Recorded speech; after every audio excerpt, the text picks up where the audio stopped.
Siguro ito yung ano no, although formal naman talaga at medyo seryoso at somber itong coverage ito, pero I think parang akma itong sasabihin kong phrase to describe what happened overnight, Mase and Chiki. No, Chiki, itong phrase ito ay yung walang tulugan sa Vatican. Dire-diretso yung pagdating ng tao. Dire-diretso. Alam mo, di ba nag-cut off as mentioned sa mga reports kahapon na ang visitation or public viewing lamang ay mula alas 7 ng umaga dito sa Roma hanggang alas 12 ng hating gabi. Right. Tapos cut off na yun para in preparation for the next day. Pero the thing is, kanina, noong mga bandang alas 12 ng hating gabi, no, ay nagpalabas na ng estimate, hindi ma-estimate, kundi figures ang Italian police na 25,000 yung pumila simula nung nagsimula nung mga alas 12 ng tanghali dito sa Vatican hanggang alas 12 ng hating gabi. 25,000 yan, Mase and Chiki. At gusto man nilang isara na sana ay ang haba pa daw ng pila. Mula doon sa altar hanggang sa makalabas dito sa main road nga, na nasa aking likuran ngayon. So ganun ka na in-extend hanggang 6 a.m. Parang dapat nga ay itutuloy na dahil alas 7 rin naman ng umaga yung pagbubukas ulit, 'di ba? Pero kailangan talagang mag-break ng 1 hour to clean up yung yung basilica in preparation for the next cycle, sabi nga nila. Ganun karami yung tao at kung marami kahapon, I'm telling you mas maraming tao today. Oo, kasi nagta-travel pa yung mga yun. Lalo na doon, di ba? Road trip Mabilis lang magpunta doon. Ilang oras lang from different places. Although, Jovi, natuloy ba yung inyong pagpasok dyan sa St. Peter's Square kahapon?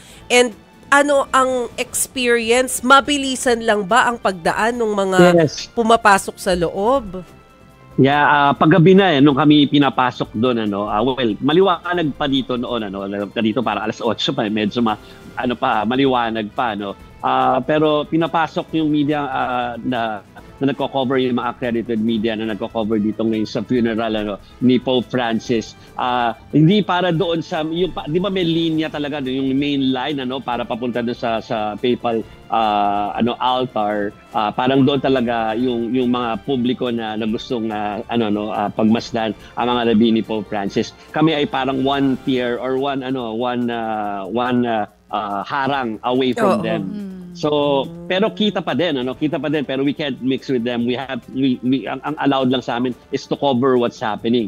So, gano'n. Pero syempre, alam niyo naman, nakakuha na rin tayo ng tempo na masilayan na rin. Para ako na rin, parang sabi ko, na rin, i-experience na rin natin to kasi nakapasok na tayo dito sa loob ng Basilica.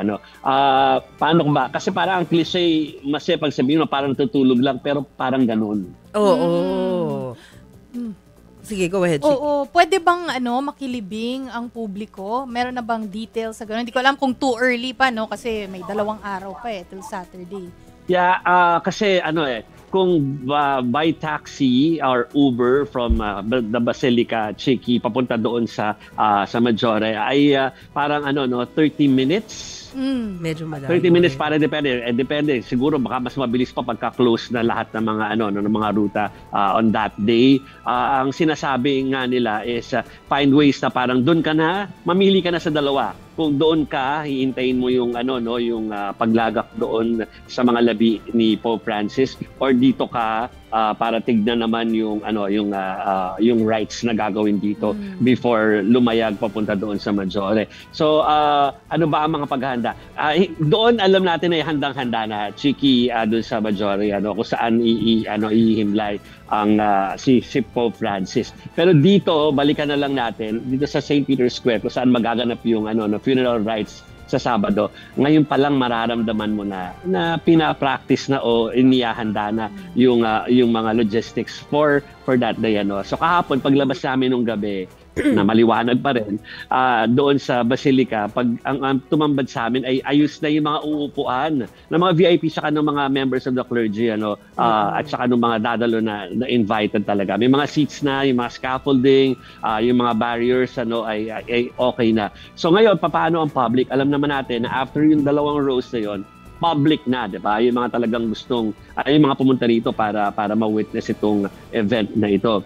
Etong nasa likod ko, nandito ako sa sa Del Corazon, yung main road na lagi ko sinasabi na kapag may mga litrato dito sa St. Peter's Square, ito yung parang main road leading to yung basilica mismo, no.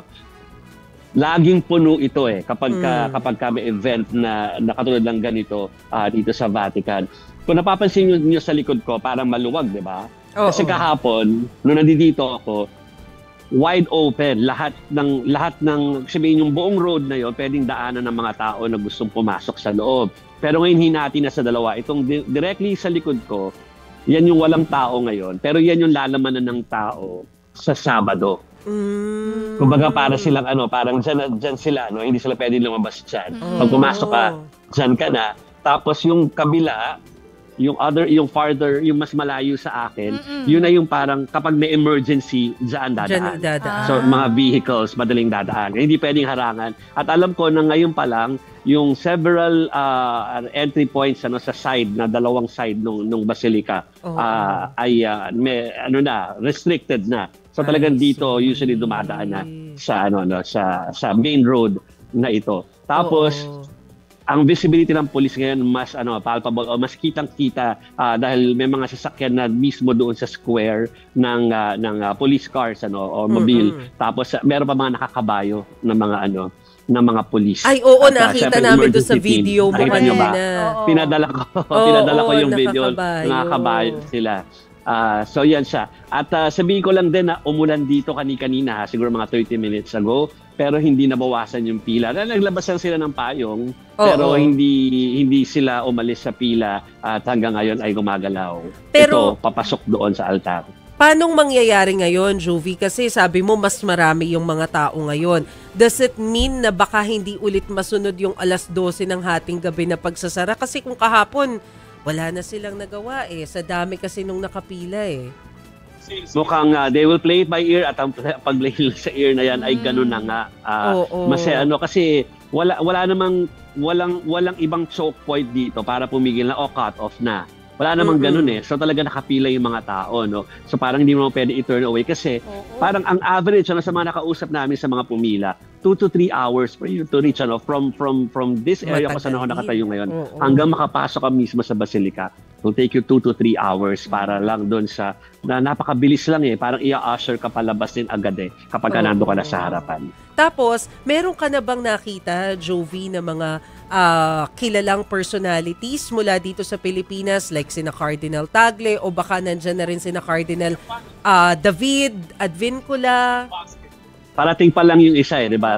Parang nakita na ipanalabas natin sa ating mga reports sa One News at 1PH kanina. Pero si Cardinal Tagle nandito na, dumadalo na sa mga meeting. Pero dama mo naman yung pag-iwas for interviews because even before ako umalis dyan, Mase and Chiki, nagpadala na ako ng mensahe na parang gusto natin sana sa makadaupang palad habang nandito sa Vatican. Wala pang sagot yon. At alam mo ba, kanina habang nagla-live ako, lumapit doon sa media box, lumapit na yung ibang mga foreign media, nagtatanong na, from the Philippines, how do we get to Cardinal Tagle?